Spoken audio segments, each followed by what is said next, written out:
Hi అండి, అందరికీ నమస్కారం. అందరూ ఎలా ఉన్నారండి? Welcome to Devi Pramila official YouTube channel. ఈరోజు వీడియోలో మెత్తగా నోట్లో వేసుకుంటే కరిగిపోయే వెన్న లాంటి పరమాన్నం అండి. అది వండే విధానం, తర్వాత టేస్టీగా ఈజీగా అయిపోయే కుడుములు కూడా చూపిస్తాను ఈ వీడియోలో. వీడియో అయితే స్కిప్ చేయకుండా లాస్ట్ వరకు చూసేయండి. మరి ముందుగా అయితే పరమాన్నానికి ఒక గ్లాస్ బియ్యం తీసుకున్నానండి. నేను ప్యాకెట్ పాలతో చేస్తున్నాను కాబట్టి ఒక ప్యాకెట్ వచ్చేసరికి ఫుల్ క్రీమ్ పాలు, ఒక ప్యాకెట్ నార్మల్ పాలు అండి.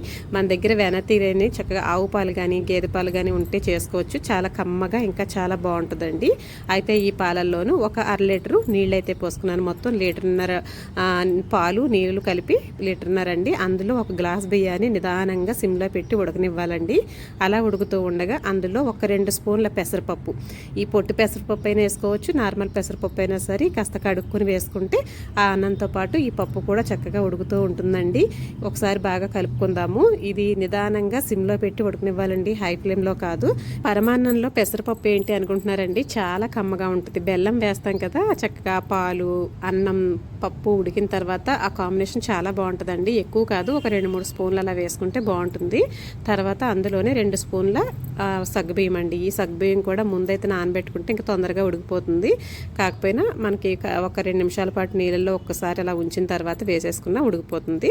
ఇంకా అదైతే వేసుకుంటున్నానండి సగ్గుబియ్యము. ఈ సగ్గుబియ్యము పెసరపప్పు అన్నం కూడా నిదానంగా, చూసారు కదా సిమ్లో పెట్టిన మలాని నిదానంగా అలాగా పొత్తులాగా ఉడుకుతుందన్నమాట.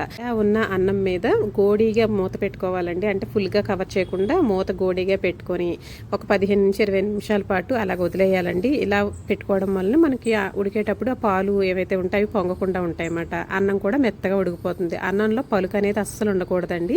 ఇలా చక్కగా ఉడుకుతుంది కదా, మధ్య మధ్యలో అడుగు పట్టకుండా చూసుకోవాలండి. ఒకసారి కలుపుకొని మళ్ళీ మూత పెట్టామంటే అన్నం చక్కగా మెత్తగా ఉడికిపోతుంది అన్నమాట.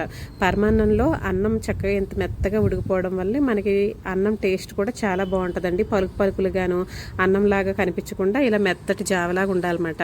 అయితే ఇది మనకి బెల్లం అనేసరికి మన ఇష్టం అండి. కొంచెం ముద్ద బెల్లం కానీ లేకపోతే ఇలా కుందు బెల్లం కానీ ఏదైనా వాడుకోవచ్చు. బెల్లాన్ని బట్టి మనకి పరమాన్నం కూడా రంగు వస్తుంది కదండి. ఈ బెల్లమే నేను ఎక్కువగా వాడుతానండి. చాలా బాగుంటుంది, మనకి పరమాన్నానికి మంచి కలర్ అయితే వస్తుందండి. దీన్ని అయితే ఇలా దంచేసుకుంటున్నాను. తర్వాత మీకు ఇందులో రాళ్ళు గట్ట ఉంటాయని అనుకుంటే కనుక దీన్ని కొంచెం పాకం పట్టేసి మనం కరిగించిన తర్వాత వడకట్టేసుకొని వేసుకోండి. లేదు అంతా బాగానే ఉంది నీట్గా అన్నప్పుడు ఒకవేళ దాన్ని మనం డైరెక్ట్గా కూడా వేసేసుకోవచ్చు. ఇప్పుడు నేనైతే డైరెక్ట్గానే వాడేస్తున్నానండి. ఇంకా ఇలా చక్క చూసారు కదా, మెత్తగా ఇలా అయిపోవాలన్నమాట. ఇలా మన లోతు గరిటి గుంత గరిటి తీసుకొని దాన్ని అన్నాన్ని బాగా మెదపాలండి. మెదిపామంటే అన్నం కాస్త జావలాగా అలాగ అయిపోతుందన్నమాట. ఇలా ఉంటే మనకి పరమాన్నం అంటే పరమాన్నమేనండి, అమృతంలా ఉంటుందన్నమాట. చిక్కటి పాలతోటి చక్కగా మెత్తగా ఉడికిపోయి నోట్లో వేసుకుంటే కరిగిపోతుంది అన్నమాట పరమాన్నం. చక్కగా స్వీటు మనకి ఇష్టాన్ని బట్టి వేసుకోవచ్చు. కొంతమంది సగం పంచదార సగం బెల్లం కూడా వేస్తారు. నేనైతే ఫుల్గా బెల్లమే వేస్తానండి. ఇంకా బెల్లం వేసిన తర్వాత అలా కలుపుతూ ఒక్క ఉడుకు రానివ్వాలండి. వెంటనే కట్టేయక్కర్లేదు స్టవ్. ఒక్క ఉడుకు వచ్చిన తర్వాత స్టవ్ ఆఫ్ చేసేసుకొని ఈలోగా అందులో కావాల్సిన డ్రై ఫ్రూట్స్ అయితే ఇలాగ వేయించుకుంటున్నాను. కాస్త ఆవు నెయ్యి అయితే వేసేసుకొని అందులో జీడిపప్పు కిస్మిస్ ఇంక మన ఇష్టం అంటే డ్రై ఫ్రూట్స్ అనేవి ఏవైనా వేసుకోవచ్చు. పండగలు కదండి, ఇప్పుడు ఇంకా నవరాత్రులు ఒకటి, వినాయకుడి వారికి చక్కగా రోజు ఒక ప్రసాదం అయితే చేసి పెడతాం. మండపంలో కానీ మన ఇంట్లో పెట్టుకున్న ఒక 3 రోజులు 4 రోజులు అలా పెట్టుకున్నా కూడాను కంపల్సరీ రోజుకు ఒక ప్రసాదం పొద్దున్న సాయంత్రం చేసి నైవేద్యంగా పెడతాం కదా. అలాంటప్పుడు ఉపయోగపడతాయి కదా అని చెప్పేసి ఇంక నేను ఇలా చూపిస్తున్నానండి. పరమాన్నం అయితే ఇంక చక్కగా రెడీ అయిపోయింది కదా. అందులో ఇదిగోండి డ్రై ఫ్రూట్స్ అయితే వేసేసుకున్నాను. చక్కగా ఆవు నేతితోటి డ్రై ఫ్రూట్స్ తోటి చక్కగా భలే ఉంటుందండి టేస్ట్ అయితేనే. ఇందులో కాస్త యాలకుల పొడి కూడా వేసేసుకుంటే కమ్మటి వాసనతోటి చక్కగా ఉంటుంది అన్నమాట. నోట్లో వేసుకుంటే కరిగిపోయే అమృతం లాంటి పరమాన్నం రెడీ అయిపోయిందండి. చూసారు కదండి, పరమాన్నం ఎప్పుడైనా ఎక్కువ క్వాంటిటీలో వండాలనుకుంటే 1 వంతుకి 6 వంతులు అయితే కంపల్సరీ ఉండాలండి. అందులో 2 వంతులు నీళ్లు 4 వంతులు పాలు అయితే ఉండాలండి. అప్పుడే పరమాన్నం చాలా టేస్టీగా ఉంటుంది. కరెక్ట్గా ఆ లూజ్ అనేది కూడా వస్తుందండి. ఇప్పుడు నేను చూపించిన విధంగా అన్నమాట. ఎక్కువ నీళ్ళల్లో ఉడికినా కూడా పరమాన్నం అస్సలు బాగోదండి. నీళ్ళల్లో అన్నం వండి తర్వాత పాలు వేసినా కూడా అంత కమ్మదనం రాదన్నమాట.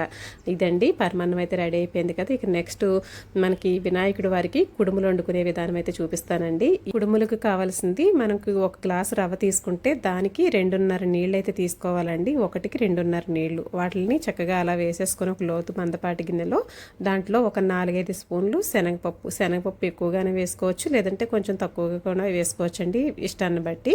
తర్వాత అందులోను కొబ్బరి కూడా తురిమింది కానీ లేదంటే మనం మిక్సీలో గ్రైండ్ చేసుకున్నది కానీ ఒక 3-4 స్పూన్లు ఇష్టాన్ని బట్టి కాస్త ఎక్కువైనా వేసుకోవచ్చు. సరిపడా సాల్ట్ అండి. ఇంకా ఇందులో మీరు కాస్త వేసుకుంటే 1 స్పూన్ జీలకర్ర కూడా కూడా వేసుకోవచ్చండి. కొంతమంది వేస్తారు, కొంతమంది వేయరండి. అయితే నేను ఇప్పుడు జీలకర్ర వేయకుండా చూపిస్తున్నాను అనమాట. అయితే ఇగోండి రవ్వ, ఇది బియ్యం రవ్వ కదా. మనం బియ్యాన్ని ఎండబెట్టి మిల్లుకి ఇచ్చుకున్న చక్కగా రవ్వలాగా ఆడమంటే ఆడుతారండి. ఈ బియ్యపు రవ్వ రెడీమేడ్గా కూడా దొరుకుతుంది, లేదంటే మిక్సీలో మనం బియ్యాన్ని చక్కగా బరకగా ఆడుకున్న రవ్వ తయారైపోతుంది అనమాట. అయితే ఈ బియ్యపు రవ్వని ఒక గ్లాస్ అయితే తీసుకున్నానండి. 2:30 నీళ్ళు అయితే చక్కగా మరుగుతూ ఉన్నాయి. ఇందులోకి కొబ్బరి, శనగపప్పు, చక్కగా ఉప్పు వేసాం కదా, వాటితో పాటుగా ఒక స్పూను ఆవు నెయ్యి అయితే వేసానండి. చేతికి మనం ఉండలు చుట్టినప్పుడు చేతికి అంటుకోకుండా ఉంటుంది, కమ్మగా కూడా ఉంటాయండి. కాబట్టి ఒక స్పూను ఆవు నెయ్యి అయితే వేసాను. ఇంకా నెయ్యితో పాటు ఆ నీళ్ళు అయితే తలతలా ఇలా మరుగుతూ ఉండగా బియ్యపు రవ్వను అయితే వేసేసుకోవాలండి. కొంతమంది ఈ రవ్వను కూడా కాస్త నేతిలో వేయించి వేస్తారండి, కొంచెం పచ్చివాసన కూడా ఉండకుండా ఉంటుందని చెప్పేసి. చాలామంది ఈ పచ్చి రవ్వని ఇలా వాడుకుంటారు. ఇంకా ఎవరిష్టాన్ని బట్టి వాళ్ళండి, చాలా రకాలుగా చేస్తారు కదా. ఇంకా చక్కగా పొత్తులాగా ఉడికిపోయింది కదా. ఇక ఇప్పుడు దీన్ని చల్లారే వరకు పక్కన పెట్టేసుకుందాము. మనం ఎంత 1కి 2:30 నీళ్ళు పోసినా కొంచెం పలుకు అనేది ఉంటుందండి. కాబట్టి దీన్ని మనం ఏం చేస్తామంటే ఉండలుగా చుట్టుకొని ఒక 5 నుంచి 10 నిమిషాల పాటు సిమ్లో పెట్టేసి స్టీమ్ మీద ఉడకనివ్వాలన్నమాట.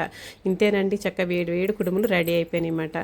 మీరు ఒకవేళ పూర్ణం చేసుకోవాలనుకుంటే కనుక లోపల పూర్ణం పెట్టుకొని చక్కగా ఏదైనా మనకి కుడుములు అనేవి చుట్టుకుంటే పూర్ణం కుడుములు కూడా రెడీ అయిపోతాయండి ఇందులోనే. చూసారు కదా ఎంత చక్కగా ఉన్నాయో. ఇదండి వినాయకయ్యకి ఎంతో ఇష్టమైన ఉండ్రాళ్ళు అన్నమాట. కుడుములు అని కూడా అంటాం కదా, చాలా టేస్టీగా ఉంటాయి.